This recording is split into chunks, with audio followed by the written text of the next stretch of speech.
Today I'll show you how to update, disable or uninstall your Touchpad driver on Windows 11. This can be helpful if your touchpad isn't working properly or if you want to reinstall or update the driver. Click on the Windows icon, type Device Manager and open it.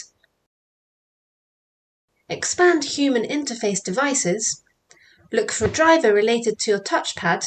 On my HP laptop it's called ELAN Precision Touchpad Filter Driver. If you don't see your touchpad here, also check Mice and other pointing devices. Right-click on the touchpad driver.